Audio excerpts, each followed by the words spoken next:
Sometimes it takes a different approach to help you unlock your true potential. Capella University's game-changing FlexPath format helps you learn at your own pace and fit earning a degree into your life. From before you enroll to after you graduate, you'll be supported by people who are invested in your success so you can pursue your goals knowing that help is available if you need it. Imagine your future differently at capella.edu.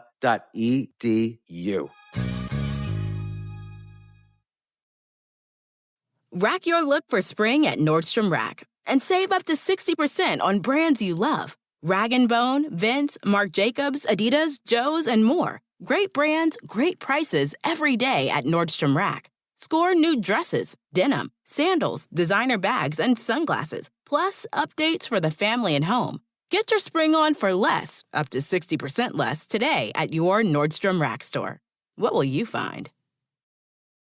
Luxury is meant to be livable. Discover the new leather collection at Ashley with premium quality leather sofas, recliners, and more, all built to last. No matter how many spills, scuffs, or pet-related mishaps come its way, the leather collection at Ashley is made with the durability you need for the whole family. Shop the new leather collection at Ashley and find chairs starting at $499.99 and sofas at $599.99. Ashley, for the love of home.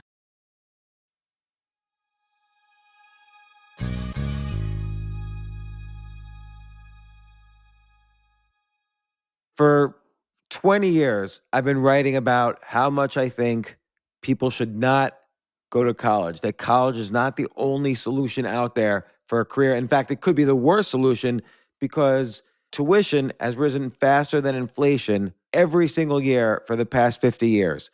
And why is that? Because student loans is this big scam and the government backs them. So college presidents always know that they're getting their money. So they just keep raising tuitions even faster than society is raising the prices on anything else. And then there's the 4 years of time spent. There's the fact that, do people really learn necessary or important skills, I should say, in college, and on and on.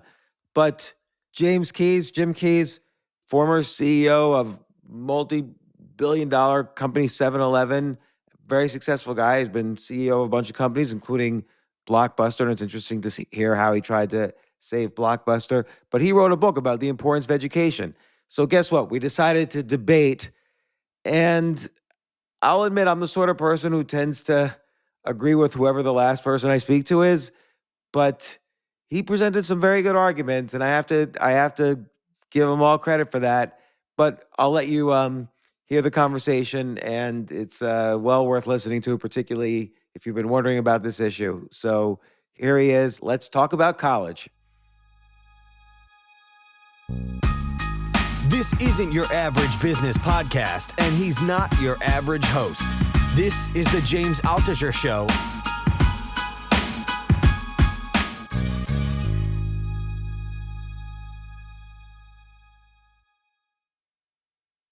First thing I want to thank you about is thank you for leading 7-Eleven into a buyout 20 years ago because I was a shareholder. Oh, nice. You did well. It was like dirt cheap for so long. Like it was trading for 7 times earnings forever. I know. And that wasn't so bad. Making a lot of cash, had a lot of cash. And I don't remember exactly all the statistics. It's 20 years ago. But I remember thinking, oh, this is 7-Eleven, and it's people don't seem interested. Like it's a well-known brand. I don't know what was going on. Yeah, we literally went from 10 years of same-store sales decline to 10 years of same-store increases, and still no one was paying attention. The stock was just floundering at about $4 a share. We ended up selling it at $37.50, almost $40. So yeah, you did well. I did well. Yeah, and I remember you say in the book, the CEO of Southland, which owns 7-Eleven, before went through various management changes, including you as CEO. But you mentioned how the CEO told you that people will pay for convenience. People will always pay for convenience, and that's really true. Like I hardly ever buy like material items, but I will like upgrade my plane tickets and so on, just because convenience is so important. Sure. Yeah. It was really an interesting story because he told me about his dad. You know how they started as an ice house, and they thought they were going to go out of business because someone invented Frigidaire, right?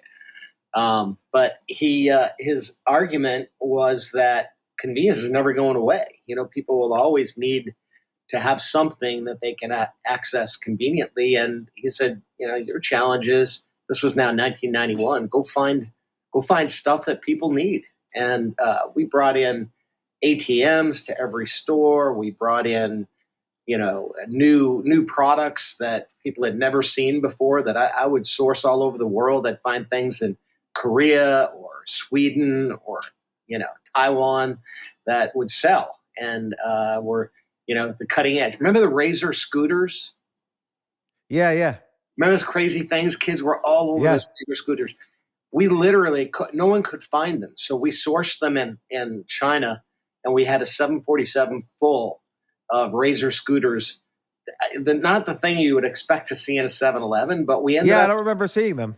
Yeah, because they sold out. Huh. We caught that craze early on, and kids saw them and said, "Oh, I want one of those." And we ended up selling a bunch of Razor scooters in 7-Eleven. You'd never think about that. That's so funny. Yeah, my kids bought me a Razor scooter for my birthday once. And I the first ride on it, I flipped over, like I hit some pothole, flipped over, flew about 5 feet, and they were really upset, like, are you hurt? Are you hurt? But then I never used it again. So, but, and then you were CEO of Blockbuster, which is also a convenience idea. You know, the idea that I don't have to go to a movie. I can just watch any movie I want, anytime I want, which now is ridiculous thinking that was a big surprise at some point. But, you know, because of streaming and the streaming wars, which involved Blockbuster. And I mean, I forget, were you the last CEO of Blockbuster? No, there was one more after you, right? Yeah, we sold the company to Dish Networks. Right. And, Okay. Yeah, I remember that in the book. yeah, so they put in a CEO, and you know, candidly, they could have and arguably should have and maybe still will make it work because they were purists. They wanted to make sure that the experience was absolutely perfect. And even though we had Blockbuster on demand, we had streaming capabilities. We acquired Movie Link, converted it, had new releases. They didn't like the platform because of what really wasn't the platform for streaming, but the access to the internet at the time was pretty rough. You know, we still had buffering. Yeah. So their vision was, and still is, that one day everything is going to be mobility. So they have been quietly acquiring a bunch of spectrum, and you know they think that the ultimate solution is sufficient bandwidth so that you can virtually do everything from your mobile device. Download movies in seconds, upload them anywhere. But I feel like I could do that anyway right now with all the different streaming services out there. Not as effectively because we're still now, just after all these years, we're just getting to 5G. So you can't Yeah. download a full movie on your phone in most places. Now, you know, if you've got really robust 5G service, like if you were in China, you could do it instantly. But here in the United States, it's still a little clunky, and we're getting there. We're getting there to Yeah. full-on 5G capability. But 5G and beyond, you'll have that ability to do much, much more through mobility. And how does Starlink fit into the picture of all this? Well, Starlink is, of course, going to be a huge enabler because it not only will help access to higher bandwidth, but it'll light up places in the world that are just dark today. They don't have access to the internet. And one of the things that I find especially interesting is the continent of Africa and what you can do in the most remote places to put a cell phone in the hands of a kid, and that kid can access virtually any kind of learning via their phone with with Wi-Fi capabilities. Pretty exciting stuff. Yeah, there's been a lot of interesting stories about how villages completely change once the kids get access to the internet, because then they have all these how-to videos on YouTube, and relates to the content of your book. They start learning. Yeah, exactly. And it changed their lives. Exactly. Well, in fact, the subtitle to the book, I don't know if you've seen the final copy. I just got them, so I'm all excited. Oh, I just have the PDF version. Yeah. So the subtitle is "The Future Is in Your Hands," and I kind of on the cover represented this sort of connected world with satellites because literally, there's more power right here than any of us growing up. I mean, I had a set of encyclopedias my mom brought back from the grocery store free with a purchase, Yeah. And now we No, have now anything. I know. And okay, so your book, which I'll mention in the intro, so I'll record the intro later, and the book is Education is Freedom.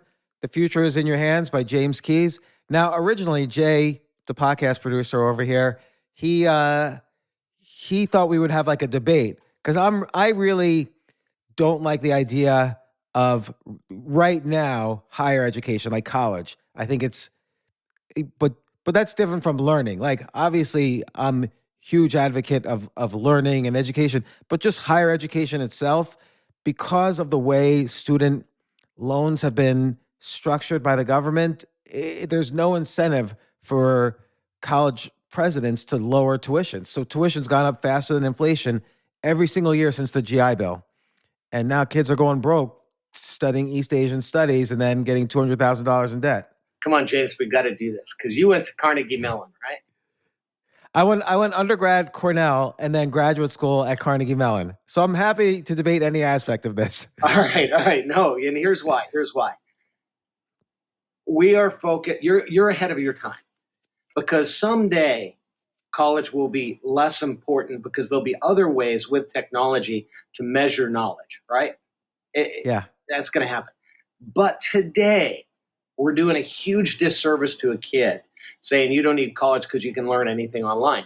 Yes, absolutely. I promise you I'm a huge proponent of that. But here's why I would never tell that to my kid or a kid. Because for the foreseeable future, 20 years, right? How else are we going to be able to tell who's got knowledge and who doesn't, right? It's going to be really, really difficult without that degree. You're correct. So you are totally correct on that. So you're saying from a very practical point of view, yes, if I want a job hypothetically in the tech sector or in investment banking, they look at thousands of applicants. How I need to at least they weed out quickly anybody who didn't go to college. They say, okay, just weed out first the people who didn't go to college, then we'll start looking. So from a very practical viewpoint, you're saying I can't get a job in a great industry unless I get a college degree. Now I'm going to take it one step further. Not only can you not get a job, let's say you're an entrepreneur. Let's say you're a brilliant entrepreneur and you got a great idea and you go to investors and you're trying to raise money. And investors are going to look at your resume and they're going to go, okay, smart kid, but he didn't go to college or, he didn't go to grad school. Okay, my counter to this though. Oh, go ahead. Sorry. No, it's just practical reality. We all get caught up. We're ahead of our time because what we're saying is you can learn anything you want to learn via access to technology. And like I said, I'm a huge proponent of that, but I'm also practical enough to know that we each have a brand. That's a brand, right? And I know what's in that can because of that brand. And if so not everybody's most people will listen to this. So he was Jim was just pointing to a Coca-Cola can. Oh yeah, exactly. And it could have been a can of RC or it could have been an unbranded cola. But the point is, I know what's in that brand. And if I'm at a glance, I have to pick from 20 different colas. I'm going to pick the one more likely than not that I know what's in it, right? And we each have a brand. And that brand gets reflected in our resume. And yes, our work experience is important, but there's also this question of what do they know? And that's where, having a degree and having a degree in a relevant subject is going to be for at least the next 10 or 20 years. It's going to be pretty darn important. I agree with you. And I mean, there's an area where I disagree, but just to support your point, people also like to hire people who are like themselves. So I have a college degree, you have a college degree, you're more likely to hire someone who also has a college degree, people like yourself. And if somebody went to the same college as you, you're probably more likely to hire that person than someone who went to a different college. And so at least, so all the managers that are out there right now, they probably all have college degrees. And so you're right, for the next generation, it's like it takes a generation to slowly shift, if it's going to shift at all. It does. And it'll take at least a generation before most managers say perhaps don't have college degrees. Exactly. But then there's another. Go ahead. I was going to take you down. I was going to take you down another path. You can tell I'm kind of passionate about this. If you look at macro, the world, right? On the cover of my book is the planet. And the reason the planet is on the cover of my book is that satellite technology is not only going to increase access to education and learning, but it's shrinking the world. Friedman's book, The World is Flat, it is more and more shrinking every day because technology makes it possible for us to do business or have friends or just communicate with anyone anywhere in the world. Now, throw Starlink up there and we're able to connect with kids in a rural village in Africa, right? Now, what's going to happen to the United States in this information age when we're encouraging kids to, don't worry about college, you can drop out? And our college graduation rates have literally gone from in the high 50s to down in the low 40% range. In the same period since 2012, China's gone from the 40% range to the 60% range. So they're going the opposite direction and doubling down on the importance of post-secondary education, as is India, as is many other countries, industrialized nations. If the United States, if you dial forward and we keep discouraging people from post-secondary education, are we going to maintain global competitiveness for our corporations? I don't know. It's a question.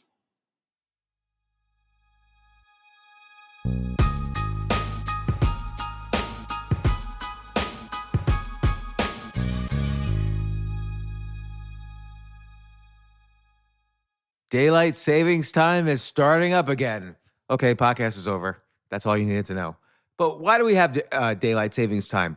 Answer: to give us more daylight from March through November.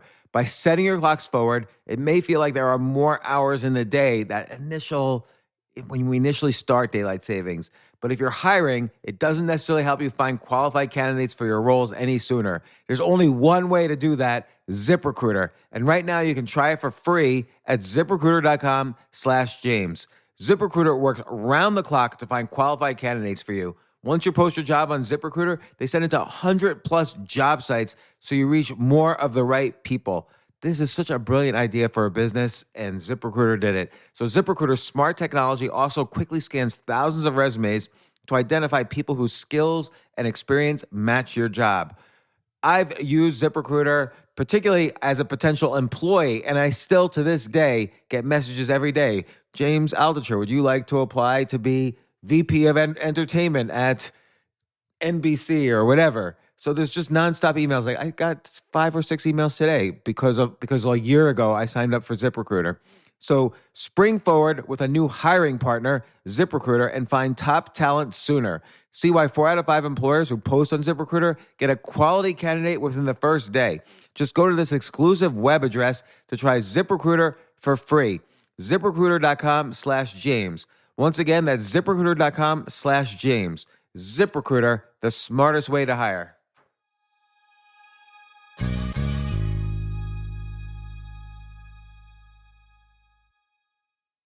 When your space has the long-lasting, noticeable scent of Airwick Vibrant Scented Oils, you'll want to invite everyone over, from book club to the fantasy league, even the in-laws. It smells amazing. Airwick Vibrant Scented Oils are infused with 2 times more natural essential oils versus regular Airwick Scented Oils for our most authentic, nature-inspired fragrance experience. Transform your space with scents like white sage and mahogany or lavender and water lily. Now that's a breath of fresh Airwick. So let me state my usual kind of arguments on this, and maybe you'll convince me I'm wrong. Maybe it turns out I'm only arguing for someone who's like exactly like me, although I went to college, I don't know where I benefited from it, but my own personal anecdote, and I don't want to get into too much anecdotal stuff because I don't think that's a good argument, is that I majored in computer science. as an undergrad, I went to graduate school for computer science. And then when I actually had a job in the real world where I had to program, I was such a bad programmer. I had to take remedial classes in programming. So I went to like the best undergrad for computer science, the best graduate school for computer science. I knew I had spent my 10,000 hours on computers, programming them, building them. Then when I actually had a job, I couldn't program to save my life. I had to take remedial classes for a month or two to do well at my job.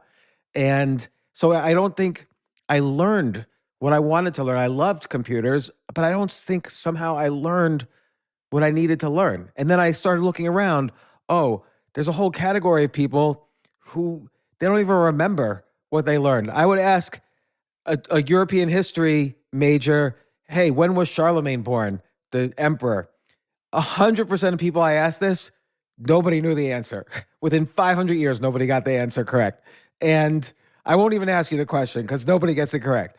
And so then I started thinking, well, if they're getting into much more debt than the generation prior, because again, tuition goes up higher than inflation every single year. So the students who enter today are their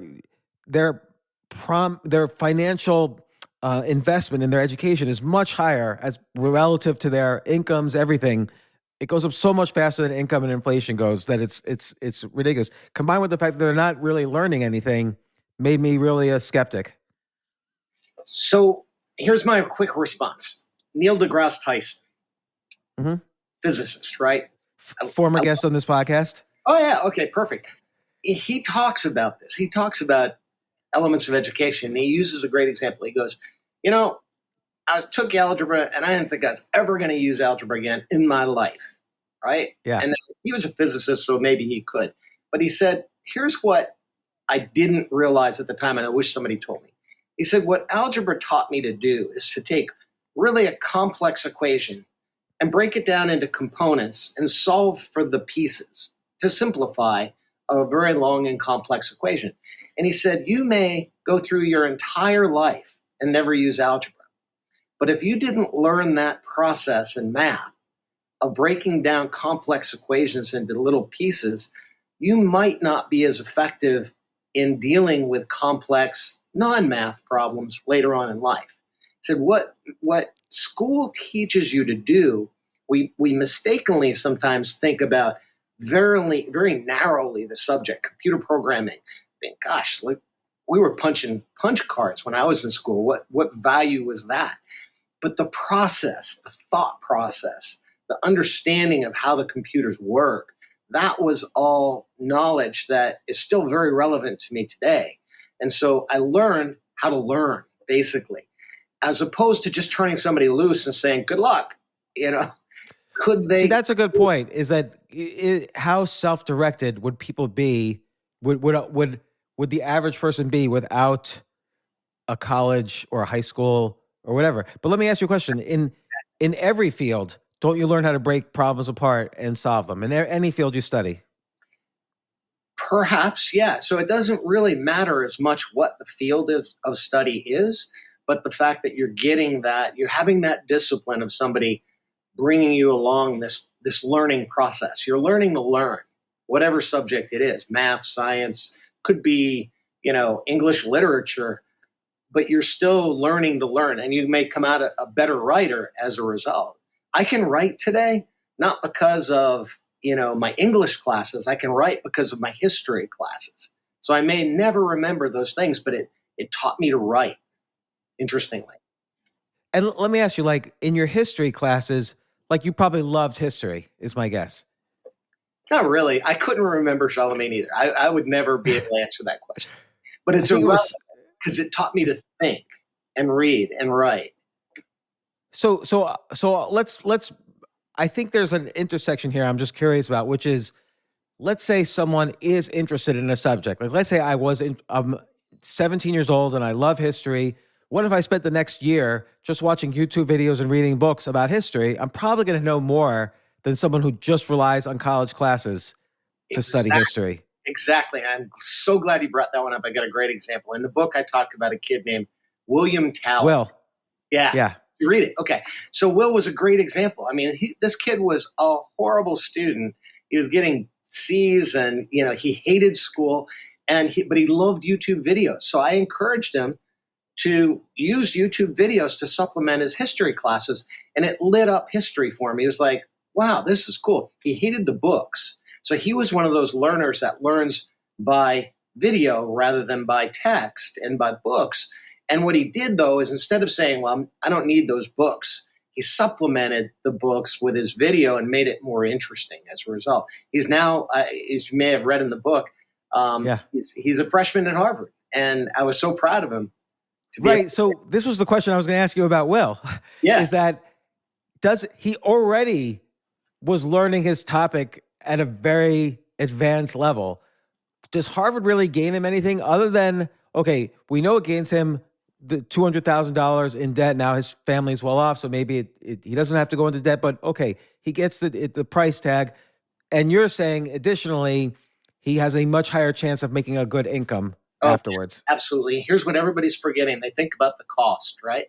What business can you start without taking on debt and grow and scale without taking on debt? We always take on debt. A service business. I can perform a service. I can mow your lawn. I don't need debt. Pretty tough. But if you want to grow it, you're going to have to add lawnmowers. You're going to have to add people. And if you're going to scale it, you're probably at some point going to bring on debt. And that debt, when you bring it on, you have to do a return on investment calculation, and you have to look at the net present value of that debt based on future earning streams. This is business 101. Everybody forgets this. So a college education is just like investing in a business, but you're investing in yourself. Your salary in the year 2040 is not going to be the salaries of today. Your salary in 2040, right, especially if fewer and fewer people go to college, your salary is going to be significantly higher than the salaries of today. So people are doing the math based on not realistic assumptions. They're saying, well, I could never pay for this today. I was making, dialed back, because you talked about inflation, I was making $1.75 at McDonald's. I never could have paid $7,500 a year for school. Thank God I turned down McDonald's offer to go to Hamburger University and make $4 an hour, because I'd probably be making $12 an hour now. But almost to your point, like tuition is 10 times higher now at the private schools like Harvard. It's like $70K a year, not counting other costs of going there. Yeah. And so tuition is 10 times higher, but the average income is not 10 times higher than 50 years ago. And yeah, do the math. Go back and look at the math. $1.70 the average an hour back in when I was yeah. So McDonald's workers don't make 17 an hour, or they make whatever the minimum wage is. I don't know. Maybe that is 17 an hour. I don't know. Close. It's getting up there. It's hard to hire anybody for less than $12 to $15 an hour, let's say. So again, it's not dollar for dollar. Yeah, there's probably some impact of higher education cost versus inflation, but it's not as extreme. My school today, at $7,500 a year, would be $50,000 a year. Now, it wasn't Harvard either. So, and I think I sit on the board of my school. I think they're now at 70,000, something like that. So it's a little more. But look, it was astronomical back then. It was crazy. It was impossibly expensive back then. But like so let's say it is 70. Yeah. Which, let's say I know a lot of colleges where they're all over the place on the academic scale. Harvard's, despite recent news, Harvard's the first. Like I would say, I would agree with you. Harvard, no matter what, is worth it. Like people at Harvard get hired by other people who graduated from Harvard 20 years ago, and it's usually top investment bank or top Hollywood studio or top Tesla or SpaceX or Google. But if you didn't go to Harvard and you went to Hartford College, which also is like I believe $70K a year, it's just not in the same level as Harvard. They would most colleges would agree with that. And then you're going to major in XYZ studies. Is it still worth it? I think, and it's just a person's opinion, absolutely. Because bottom line, you're investing in yourself. And it's going to be whatever you make it worth. So if you start a business and you take on a bunch of debt and you don't really dig in and run that business, you're going to fail. If you go to Harvard or if you go to Providence College, it doesn't matter. It's what you put into that effort and how much education you pull out of it that will still give you the tools to succeed. Yeah. And so let me ask you this. Is there a type of person who shouldn't go to college? And one type I think we both would agree on, if you're interested in a high paying vocation like electrician Yeah. or whatever, maybe go to a vocational oriented school because you could make a great living. You won't get into debt. It'll be much cheaper and life is good. But like what category shouldn't go to any of these schools? So I think, and I'm one of these people that believes, we're all capable of anything we want to accomplish. Unless you have some sort of a true mental or physical handicap and can't, succeed. I think anybody has the raw horsepower to be able to succeed. So I would say anyone should try, should give themselves the opportunity. Because I was one of those kids. I mean, I'd be in a factory today cutting big blocks into little blocks and bored out of my brain. But I took the chance and I invested in myself and I put the hard work in. And thank God I did.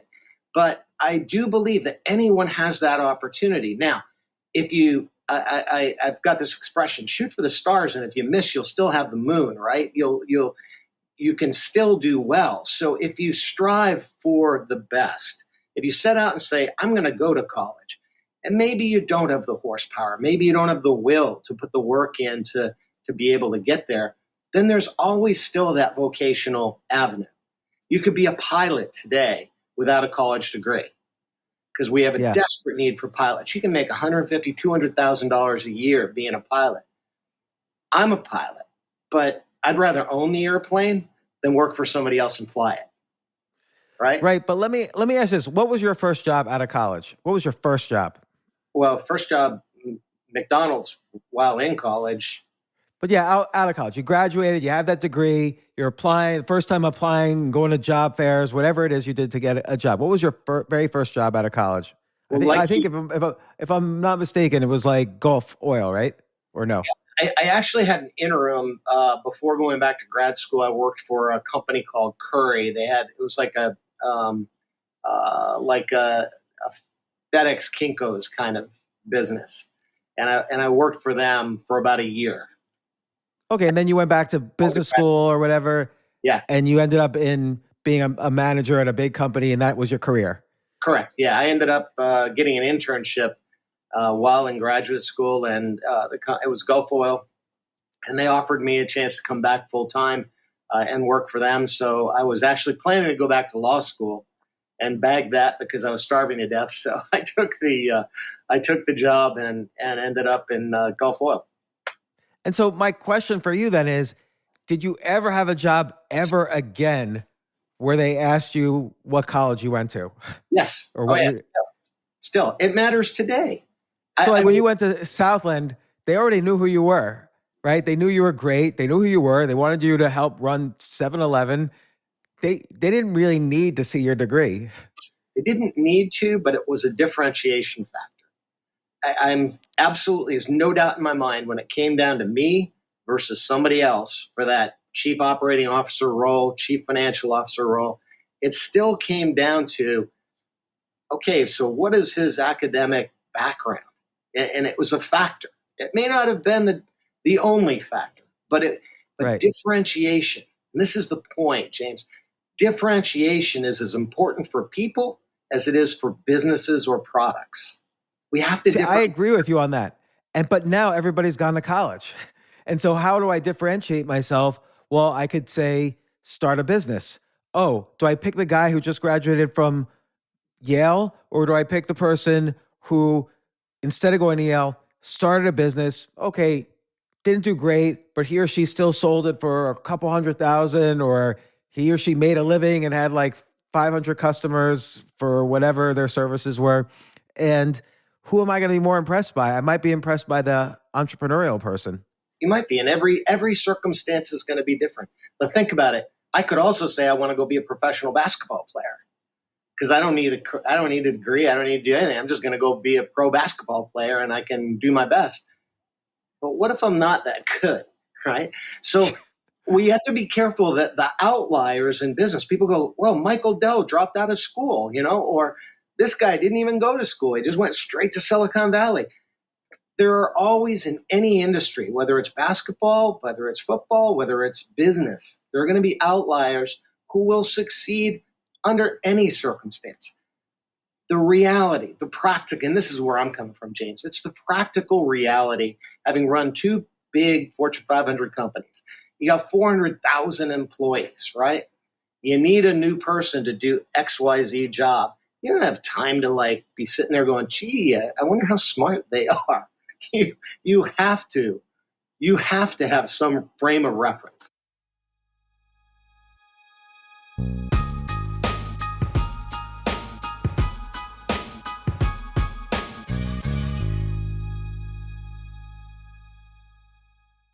Sometimes it takes a different approach to help you unlock your true potential. With Capella University's game-changing FlexPath learning format, you gain relevant skills you can apply to your career right away.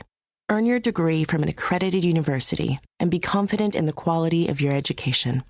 Imagine your future differently at capella.edu. Capella University is accredited by the Higher Learning Commission. Learn more at capella.edu/accreditation. You've probably heard that when you're traveling to a different country, the locals truly appreciate it when you at least try to speak their language. With Rosetta Stone, you can do even better by becoming proficient in any of 25 different languages. For a limited time, Rosetta Stone gives you access to all 25 at once by offering a lifetime membership for 50% off. That's not annually. That's a one-time payment. So visit rosettastone.com now and save 50%. So let's say you're going to hire someone who's going to manage some division that has 5,000 employees, or even be the number 2 or number 3 guy in such a division. And you see, oh, here's an applicant. First, he ran a division at, I'm going to make it up, JP Morgan. Then he ran a division at 3M, and then at GE. He's managed 25,000 employees before. Is it really going to be important for you to find out what his GPA was at college? No. But again, the experience, think of it as two lines that cross. Early on in your career, it's going to be pretty important because what track record do you have? You haven't run anything. You haven't done anything, right? So early on. Right. That's why I asked what your first job was, because it's the second where they know who you are by then. Exactly. So experience will get increasingly important over time. I mean, would I not hire Michael Dell or Bill Gates? Of course I would, right? If they came in and applied for a job. But Bill Gates may not have gotten to the point that he got to, but for being an outlier, that he succeeded in spite of the lack of formal education. I don't know, was it Bill that dropped out of college? But anyway. No, Bill, all those guys you mentioned dropped out. Yeah. So but I agree they're outliers. Yeah. And at some point, experience is more important than pedigree, right? Than degree. Right. But could they get that experience without having that point of differentiation early on? Yeah, maybe. And to some extent, it depends on when you grow up. So I grew up in a little bubble. I'm not sure what vintage you are, but in my vintage, I grew up. I was following you right close behind. Okay, all right. So things were pretty good, I mean, we were in a kind of a booming economy, and I didn't need to go to college. Like I said, McDonald's was banging the door down, trying to keep me from going to college, saying, you don't need that degree. And I didn't at the time. But if I sold out for the near-term opportunity, now maybe I could have run McDonald's someday. I just think my probability of success would have been exponentially lowered without the degree to differentiate. I mean, we don't really know, but I would argue against you, in the sense that you clearly knew how to build something. You acquired business skills. They don't teach a lot. Like in your book, you mentioned all these things about what we need to learn, why we need to learn them, how we need to learn them. None of those things are taught in college. Like, yes, you can argue algebra teaches you some element of critical thinking. History, writing history essays and having them graded teaches you critical thinking, hopefully teaches you curiosity. That's questionable in a college environment, and so on. And clarity, hopefully it teaches you. Sometimes it does, sometimes it doesn't.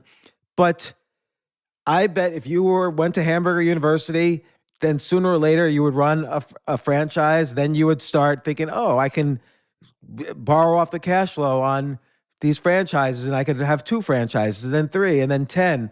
Then you could sell your 50 franchise company for $100 million, and boom.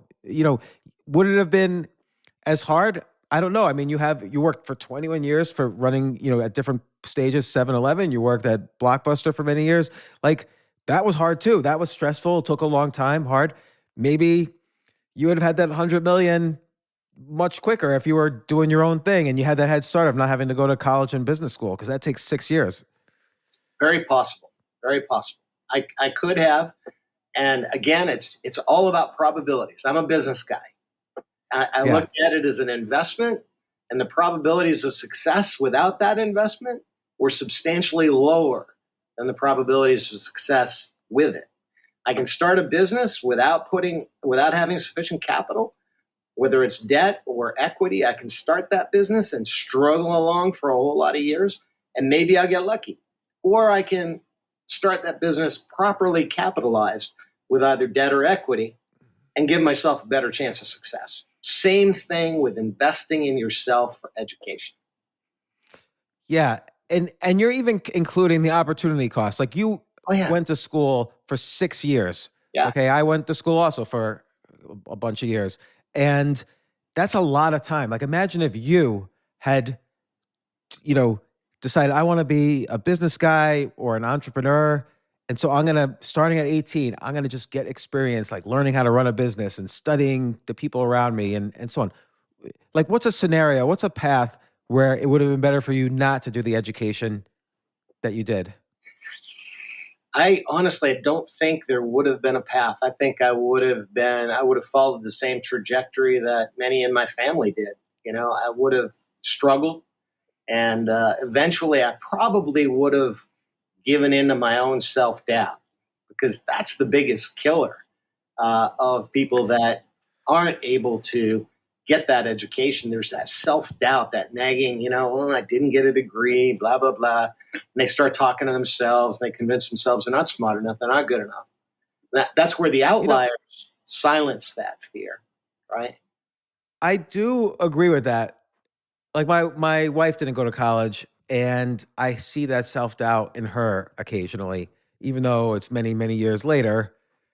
Maybe I shouldn't have said that part. That was more sensitive to say than the not going to college part. You're the one in trouble. Right.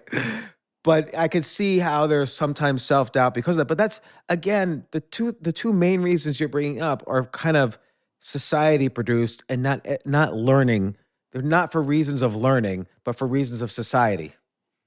Well, you're right. And that's the practical side of my message is society is what it is. Like it or not, we're going to be measured, we're going to be graded, we're going to be scored, we're going to be held to a different standard. And that's not going to change in my lifetime or yours or somebody watching, likely. But there's also the not so practical. Well, no, maybe this is practical. The things that you learn that we don't have the discipline necessarily. Some would have the discipline to get online without any instruction, without a teacher, without a formal process, and learn more than you or I would have ever learned. There are some people that can do that. The average person needs a little more structure, some discipline behind it, how to study, why to study. And then there's the whole social element that we tend to forget, especially today, because it's so easy to immerse ourselves in a small darkened room with a screen. But there's the whole social side of education that forces you to work with other people. I've got a whole book on whole chapter on collaboration. I didn't learn collaboration until grad school. It was all me. And all of a sudden I had to rely on other people for my grade, and it was horrifying, right? But it taught me the real world, that you have to collaborate. I wish Congress would figure that out, See, that's just it. Like Congress doesn't figure that out. And I'm just wondering if you learn 10 times more about collaboration in the real world than in a college thing. Like I feel I didn't, just like I feel like I didn't really learn real world computer programming till I was in the real world. Hmm. I don't know if I really learned collaboration. Or for instance, shortly after my first real job, I started a company and I was an entrepreneur. And I don't think I would have been able to learn any of those skills in college. I took some business school classes, but marketing, the techniques of marketing change all the time. You know, leadership changes, sales techniques. It seems like it should be the same, but it changes, and I don't know.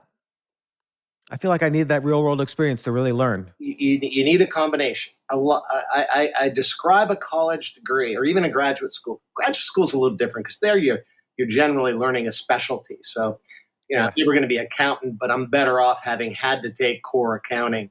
At least I know if my accountant's telling me, something crazy or not. I describe the college degree, though, as almost like getting a pilot's license. I got a pilot's license, 40 hours, right? I was terrified. You get in the airplane and you scare the crap out of yourself the first time you're up there.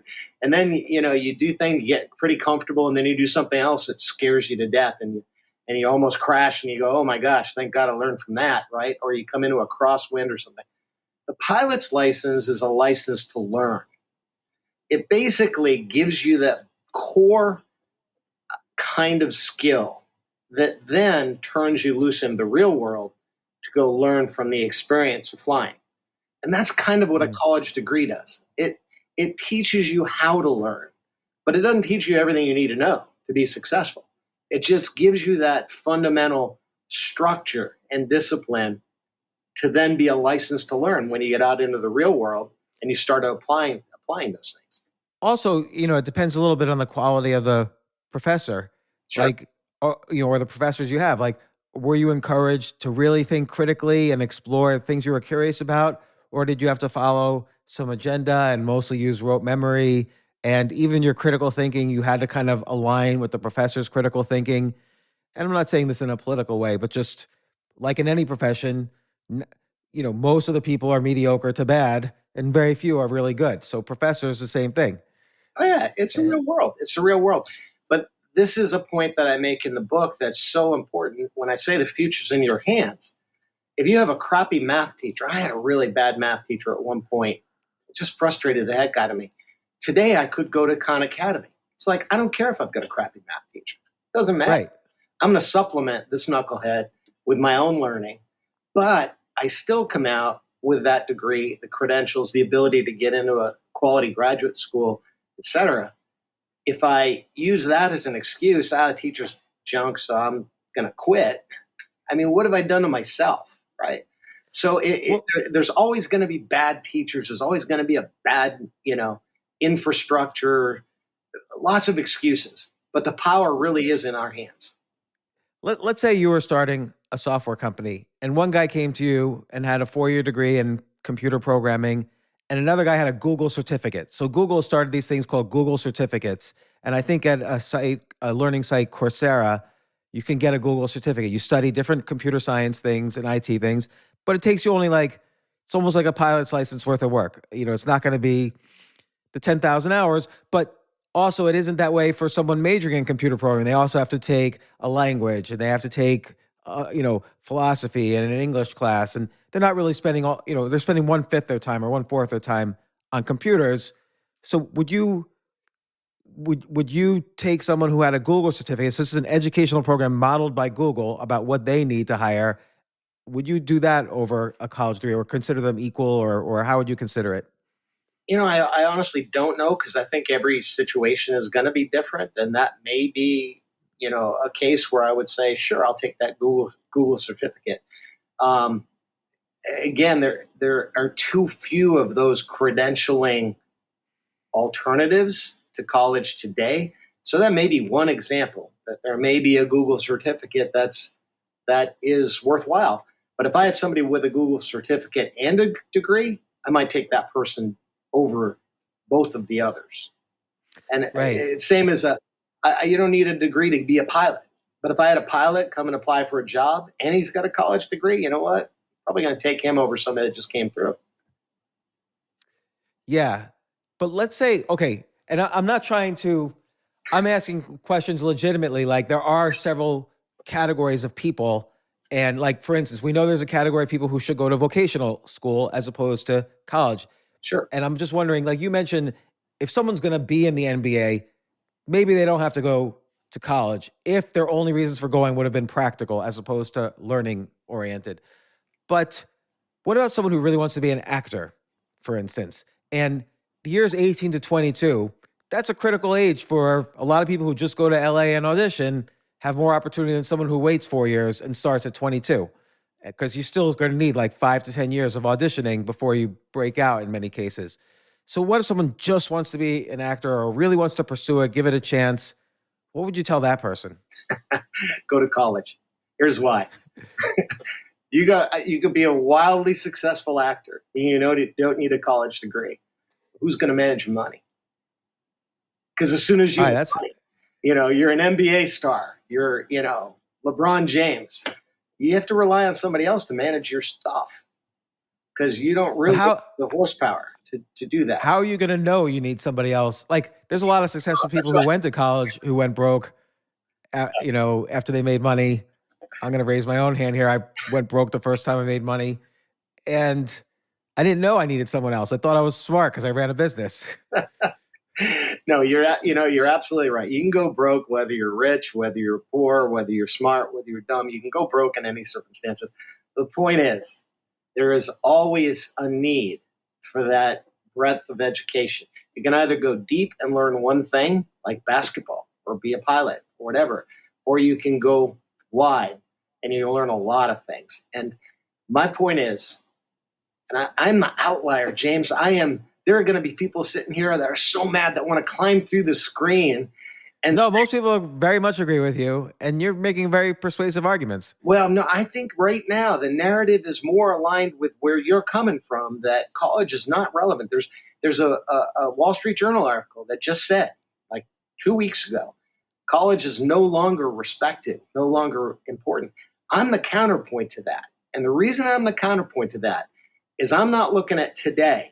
I'm looking at 20, 30, 40 years from now and where we are as a country.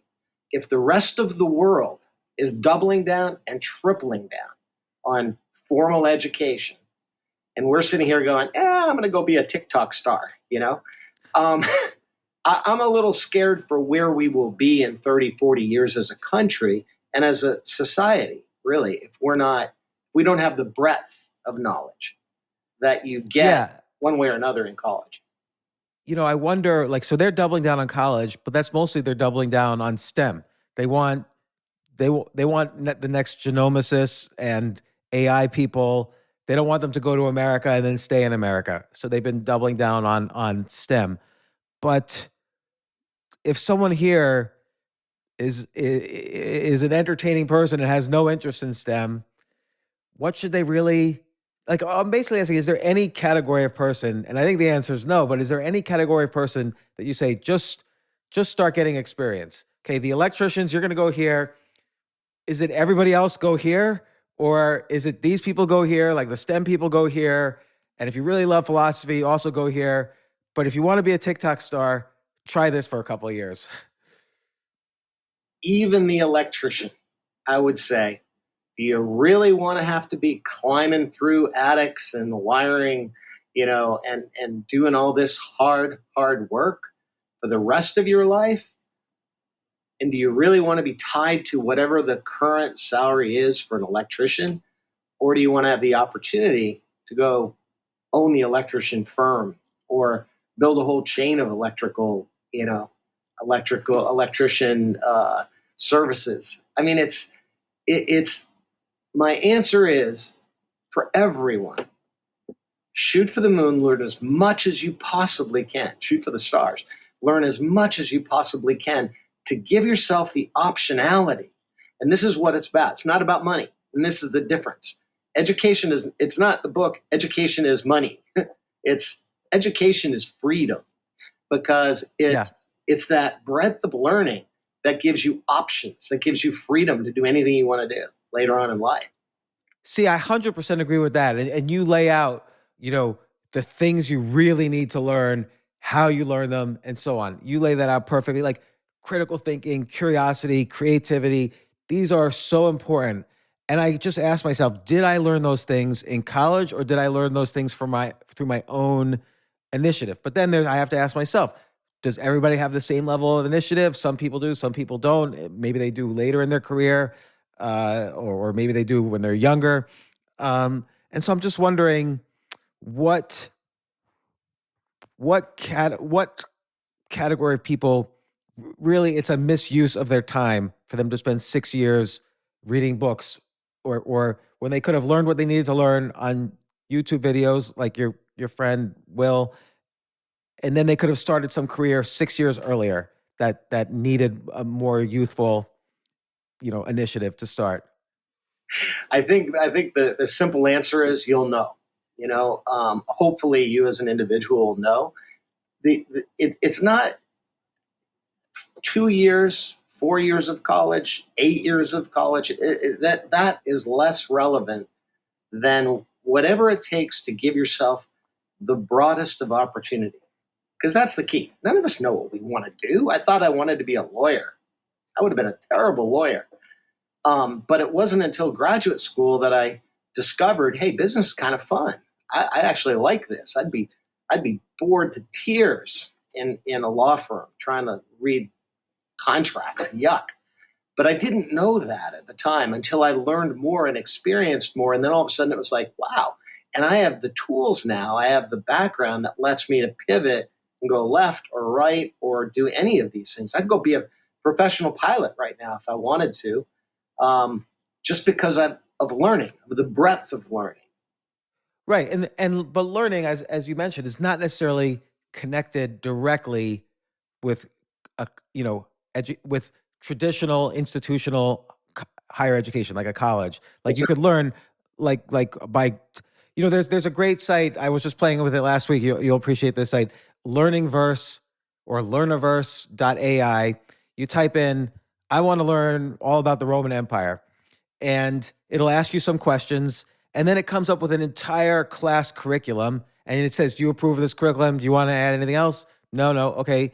And then it searches for a few seconds, and it curates for every class. Like maybe it'll have 20 different classes inside the category of Roman Empire. And for each class, it'll curate the YouTube videos that you should watch that it thinks are the best ones for that, like social structure of the Roman Empire through the centuries. And there'll be a YouTube video on that, or 3 YouTube videos, or decline of the Roman Empires. Here's 4 YouTube videos you should watch. So it broke down the Roman Empire into 20 categories, and then it found the right videos for you to watch. And it created a course for you. Like, that seems like a great way to learn now.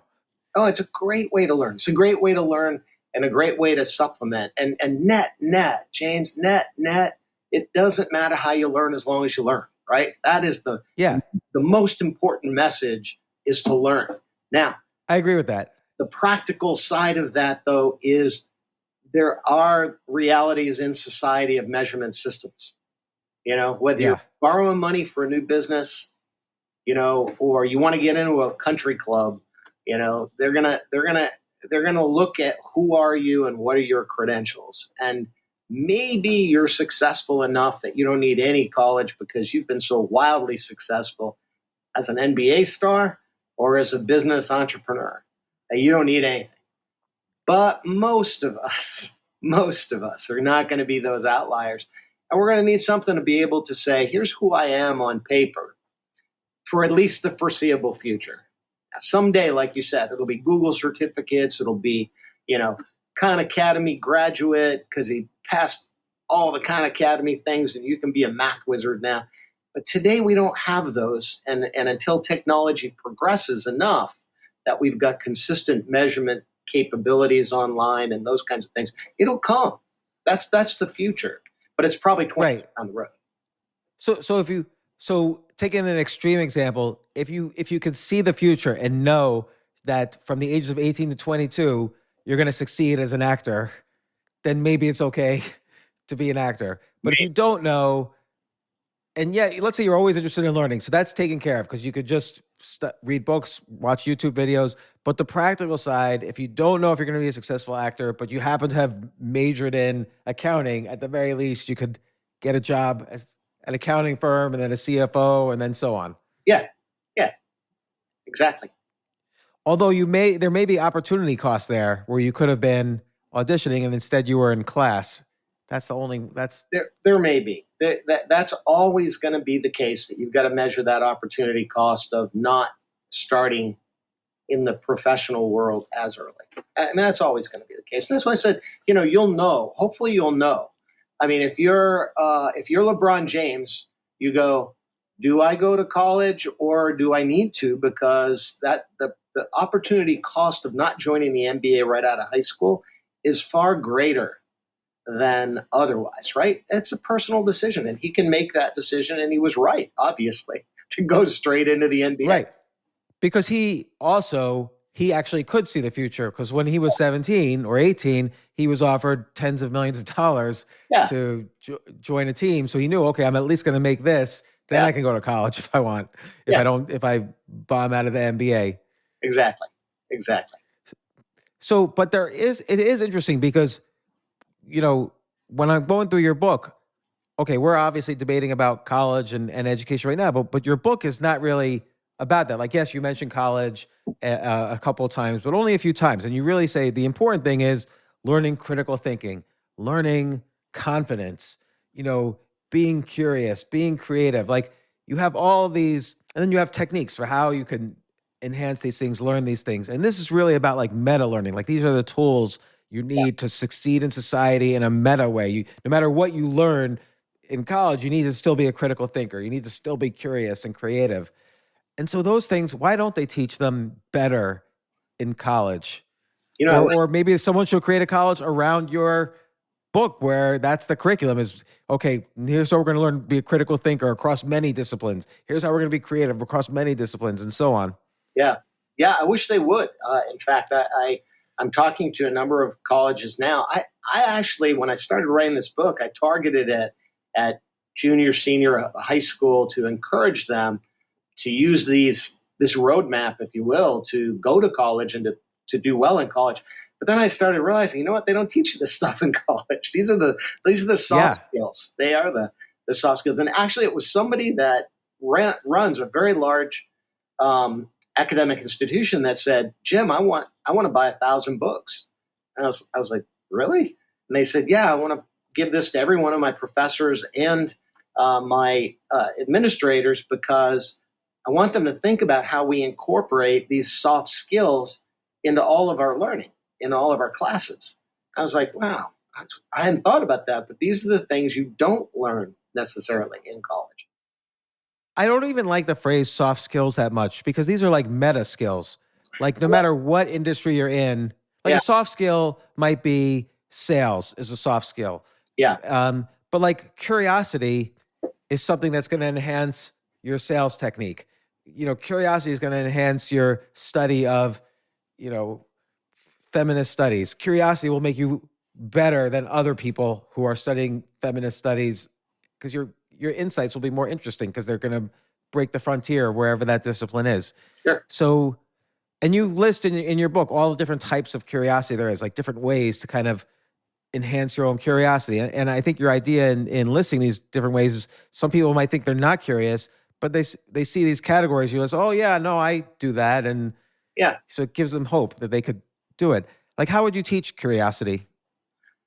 It's. I think we all have innate curiosity when we're little kids. What do? We ask why. Why? How come? Why? And usually we tell the kids, shut up, because we're sick of hearing why, right? But we're curious about everything. And then eventually, I don't know what happens, but it's almost, curiosity and creativity are kind of the same. It gets snuffed out, I think, as we mature and we're told, oh, you're not very smart, or you're not very creative, I don't like your singing, sort of thing. So we kind of suppress those natural things that make us kids. So basically what I recommend in the book is just, allowing yourself to go back to asking why. Classic case right now, we talked about it earlier. polarization that's going on in society, right? Yeah. I mean, no one's asking why. No one, you'll watch CNN or you'll watch Fox and you'll hear two different points of view. But does anybody step back and go, I wonder why they reported that way, that tone? Oh, maybe there's a constituency, maybe there's an advertising audience that they're appealing to, or a core, viewer that they're appealing to, that makes them put that spin on it. So why did they report in that fashion? It's natural for us to be able to ask why. Now, some people are actually take it to an extreme. I just read an article in the Journal about the conspiracy theorists. It's actually around the Taylor Swift thing, and there's all these cray conspiracies out there now. And so that's maybe why, to the extreme, people are trying to make up answers to something that could be just actually a natural phenomenon. These two people like each other, Right. Like the conspiracy theories around there, but then you start to get into conspiracy theory. Probably some questions are legit and some questions on another extreme are mental illness. Yeah. So I think that's where the curiosity crosses the line sometimes into serious mental illness. But yeah, but then you have to wonder, like, you look at these top schools now, and this has been in the new media lately, where there's a bias. And okay, I agree. Just because you say the world is round doesn't mean you have to have another class saying the world is flat. Like, you don't have to give every single subject both sides. But this bias does seem to be a bit extreme right now on some college campuses. And it doesn't even matter your political affiliation. Like, some of it does seem extreme, or at least extreme's the wrong word. There should be the alternative. Okay, there shouldn't be an alternative to the world is round, because we know that that's a fact. That's really true, or it's roughly round. But some of these biases, there's a legitimate other side, and you get punished if you don't adhere to just the side of the university. So it seems like there's a direction, at least some universities are going to, that doesn't seem very favorable, and it's going to hurt their job prospects. That's what's already happening. Yeah, I think, and I don't know. I sat in a board meeting. I sit on the board of an undergraduate university, and this topic came up, and we talked a lot about this dilemma that universities have. Now, look around the room; it's a very conservative board, and yet the perception is that it's a very liberal institution. And you go, wait a minute, now these conservative board members are not going to allow this to be a liberal institution. And yet the perception is there. So I step back from that. And in the book, I have a whole chapter on fear, because a lot of these perceptions are fear-based. And I mean, I'll give you a classic one.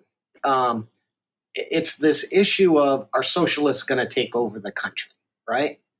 Are we trending down this path towards socialism? And are all these liberal institutions brainwashing our kids to be socialists and all that kind of stuff? James, I'm a capitalist. I ran 2 Fortune 500 companies. I don't worry about socialism. I mean, if you really are a capitalist, what are you worried about? They're not going to prevail. The capitalist way is going to be better, all right? I mean, that's what we grow up believing, that it's a better way of life. So I'm going to sit around and worry about a bunch of socialists?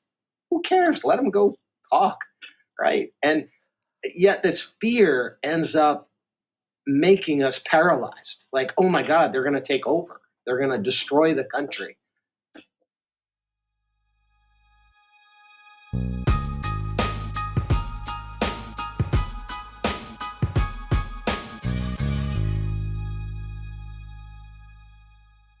Sometimes it takes a different approach to help you unlock your true potential. With Capella University's game-changing FlexPath learning format, you gain relevant skills you can apply to your career right away. Earn your degree from an accredited university and be confident in the quality of your education. Imagine your future differently at capella.edu. Capella University is accredited by the Higher Learning Commission. Learn more at capella.edu/accreditation. When you and I went to college, and I'm a little bit after you, but I think the same kind of environment. Yes, professors might have had a bias, but it stopped there. And I sort of feel like professors now are activists. They're not just intellectually biased, their actions, and they require their students to take action as well and be activists. There's often for professors or students who disagree, there's often now consequences on the college campus. Whereas I feel like there were more both sides when we went and like when I went to school, uh, there was various, let's say, apartheid governments, and there were protests on campus, but there were professors who agreed and professors who disagreed, and there was arguments and debates, and I might have agreed completely with the protesters, but you could still have both opinions.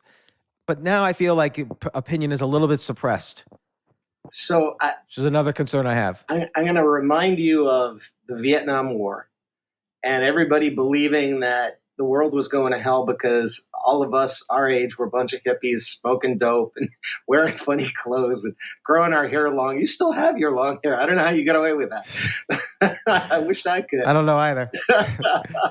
but the older generation thought we were just like lost. We were lost. And that this was coming from teachers who were filling our heads with crazy stuff like, you should have moratorium day and walk out of school.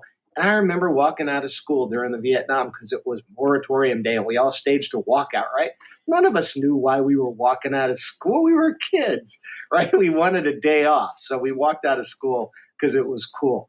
And I think a lot of that's going on today. So honestly, I really don't worry about it. I worry more about fear creeping in because fear is a bigger culprit, I think, than this indoctrination stuff. Because if people are really thinking, and if they're using the skills that I talk about in the book, critical thinking and curiosity, they're gonna have their own minds. And you know what? Most of these kids are gonna grow up to be conservatives. Because they're going to grow up like the Vietnam kids and the hippies, dope smoking hippie freaks, all grew up, made a little money, and became conservatives. And now they're complaining. One of my best friends from high school, just complaining, as like screaming about his kid, being lost. Yeah, right? I guess you're right. Like I look at my father was born in 1936. So I look at his voting record. I know every president he's ever voted for. So he voted for Kennedy, Johnson, Eugene McCarthy / Hubert Humphrey in 1968, George McGovern 72, Carter 76, Reagan. Like you just change as you get older. Yeah, you do. And I think a lot of that's going on now. And I encourage all of us just to separate out what's truth from what's irrational fear, because a lot of this we're bringing ourselves into issues that don't need to be. We're worrying about stuff that we really don't need to worry about, and as a result, then we're missing real opportunities, bigger opportunities to move forward together. Instead of complaining about schools and teachers unions and all this stuff, we should be doubling down on our investment in technology to make those schools more effective. But instead of rallying around the opportunity to transform our public education system, just as we've transformed retail or automobiles or whatever, instead, now we're fighting about vouchers or, teachers indoctrinating our kids or what they ban or shouldn't ban. And I mean, these are yesterday's issues, not tomorrow's. And that they're driven by fear. Yeah, no, I agree with you. I think, and I didn't really think of it that way before, but I look at people just simply change too. So, Yeah. So let me switch gears for a second. As a captain of industry and with your network of people and the conversations you must have every day, do you see oddly a recession has not happened yet, despite the Federal Reserve raising interest rates at its fastest pace in history? What do you think is happening in the economy right now? I wasn't as worried about what was going to happen to the economy because, the United States is very resilient, and our economy to a large extent today is driven by some fundamentals like technology that we, at least today, still do have an advantage in so Yeah. many fronts of technology. And technology is not going to go back in the bottle. We're not going to go backwards, right? We're going to continue, and as long as we continue to educate our youth and stay at the forefront of innovation and technology, I think we'll be fine. So a lot of the economy was a reaction. A lot of what we've been through was a reaction to COVID, and you can't have a worldwide pandemic like COVID. And I know there's all kinds of things about we screwed it up, whatever. This was worldwide. This was not just a unique United States thing. The whole world recoiled from it, and the whole world shut down for a good year and a half. And so there was naturally going to be a reverberation, a bounce back from that. And it's happening. And everybody said, whoa, inflation's with us forever. No, inflation was caused because we stopped and then had to restart. And it cost more to do everything. Yeah, like why do people think inflation is just a money supply phenomenon? And I know that's from Milton Friedman and the Austrian school and so on, but it's clearly like our supply chain got disrupted. Ships backed up for months and China wasn't manufacturing things. So of course, if you don't cut down trees for 2 years, price of timber is going to go up. Exactly. And everybody was everybody was like, oh my God, having spent a lot of my career in the petroleum industry, right? I looked at, we were negative crude oil price. I've never seen that in my entire career. We were negative crude oil price. So gas prices were like $1.90 a gallon. Well, Yeah. it's amazing they were even $1.90 a gallon. They arguably could have been free. Here, take my gasoline, because that's what they were doing on the crude oil side. And yet then people look at that and go, well, look at how much higher gasoline prices got 6 months later. Yeah, because we went from negative crude oil prices to all of a sudden higher, and and the market overreacted, and no one wanted to invest now in drilling. We were drilling like crazy, but who's going to invest in a new drilling? And I'm talking 6 months ago, when 6 months before crude oil went negative. Who's going to go put money into that right now until you see where things stabilize out? So yeah, as a result, we overreacted from negative crude oil prices to $100 a barrel, and gas prices went up to $5, and everybody blamed inflation and blamed the government and blamed all kinds of stuff. But I wasn't worried, because it was an overreaction that was likely to swing back into a more normalized range. Do you think the Federal Reserve was too aggressive raising rates? Because now it might artificially negatively impact the housing industry, which is such a big part of the economy. It's hard to borrow money. Yeah, the simple answer is no one really knows. I'm not an economist, and all I can say is thank God they did what they did, because candidly, we had gotten ourselves to the point where interest rates were too low. We were almost in the Japan scenario where you can borrow money for next to nothing, and that created an artificial stimulus of the economy that wasn't real. That was going to ultimately cause inflation in itself. So where we are now, people forget that my mortgage 10 years ago, 8 years ago, was 6%, and it's back to those levels now. So I think where we are is a reasonable range. I do think they'll probably soften. Yeah, it's so interesting what's going on, because it's not like a normal period. No, it's not. It's not a normal period, and I think we had a reaction and then an overreaction, and now we're back into a more normalized range, I think. And my final question, I have one more question, but I want to just kind of say the title of your book: Education is Freedom. The future is in your hands. I think our debate hit on a lot of issues in the book, but I just want to remind people again that there's these really great chapters on what to learn, how to learn, why we learn, and you talk about everything from being able to deal with change. How do you learn confidence? How you learn creativity, critical thinking, and as you mentioned, collaboration. There's many other chapters about these sorts of things, and the role of wisdom in society. And it's a great book for educators, parents, kids. These are the real skills I firmly think you need to survive. Even if I agree with you, Jim, about college right now, I know tomorrow I'm going to wake up not agreeing with you. So I'm just easily convinced by anybody.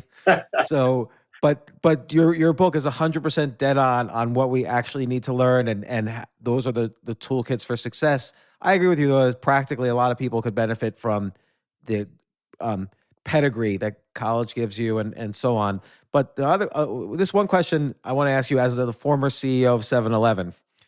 When I go into 7-Eleven, the product in my life that I have probably bought the most into 7-Eleven is Twinkies. And I'm convinced they've changed the formula sometime in the past 30 years on Twinkies because it doesn't taste as good as when I was a kid. Now, is that just because I glorified it perhaps as a kid, or did they really change the formula? Like, it feels like it tastes worse now. Yeah, Twinkies have changed. Hostess was, forever made Twinkies and Hostess cupcakes and, all kinds of wonderful treats. I'll share with you that Hostess used to frustrate me because they would only bake 3 days a week and then they would deliver directly to the store. That was part of their magic to success because they did have good quality products and good fresh products. But I was obsessed with freshness. I wanted them every day in my stores. So I wanted fresh Twinkies. And this was like unheard of. I don't know if you've seen the thing that there's a report of somebody that found a Twinkie that was like 60, 80 years old or something. Yeah, yeah. And I wonder if they went too far in that direction because it doesn't feel like as fresh. It feels like artificially fresh, like they put flavoring in to make it flavor. This has nothing to do with Hostess. Maybe they're doing anything right. It's just my experience. Well, Hostess ended up going under, changing hands, being bought out by somebody else. So it's a very different company than it was. And, honestly, this is a classic conundrum between having truly fresh products. You go to 7-Eleven in Japan, they deliver 3 times a day. All of the baked goods in that store are off the charts fresh. Here in the United States, we tend to take shortcuts. So we try to add things that will lengthen the shelf life as opposed to shortening the shelf life. This will change over time and technology will enable. That's really the big enabler. Technology, that's what Japan's figured out to enhance distribution, ordering capabilities, delivery efficiencies, et cetera, and drive freshness into the store in ways that, have never been possible in the past. They're doing that in Japan. You'll see it eventually here. You'll see a fresh Twinkie one day in your 7-Eleven store.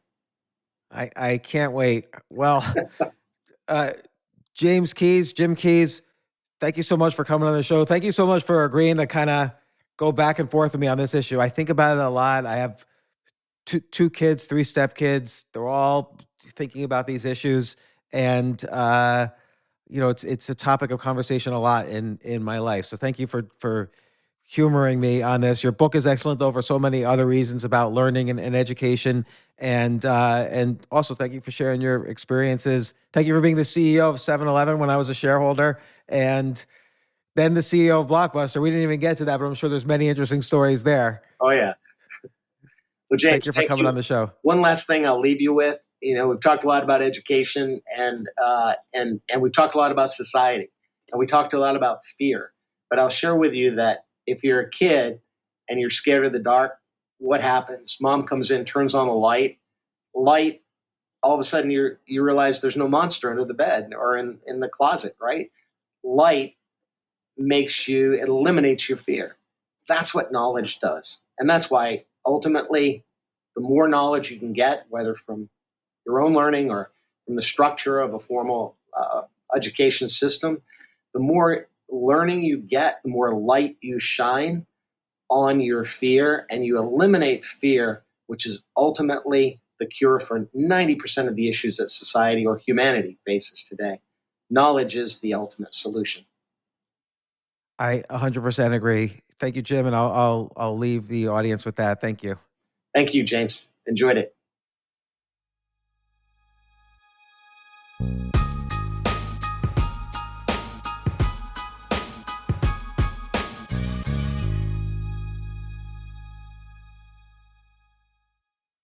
Sometimes it takes a different approach to help you unlock your true potential. With Capella University's game-changing FlexPath learning format, you gain relevant skills you can apply to your career right away. Earn your degree from an accredited university and be confident in the quality of your education. Imagine your future differently at capella.edu. Capella University is accredited by the Higher Learning Commission. Learn more at capella.edu/accreditation. AI might be the most important new computer technology ever. It's storming every industry and literally billions of dollars are being invested. So buckle up. The problem is that AI needs a lot of speed and processing power, so how do you compete without costs spiraling out of control? It's time to upgrade to the next generation of the cloud, Oracle Cloud Infrastructure, or OCI. OCI is a single platform for your infrastructure, database, application development, and AI needs. OCI has 4 to 8 times the bandwidth of other clouds, offers one consistent price instead of variable regional pricing, and of course, nobody does data better than Oracle. So now you can train your AI models at twice the speed and less than half the cost of other clouds. If you want to do more and spend less, like Uber, 8x8, and Databricks Mosaic, take a free test drive of OCI at oracle.com/advance. That's oracle.com/advance. oracle.com/advance.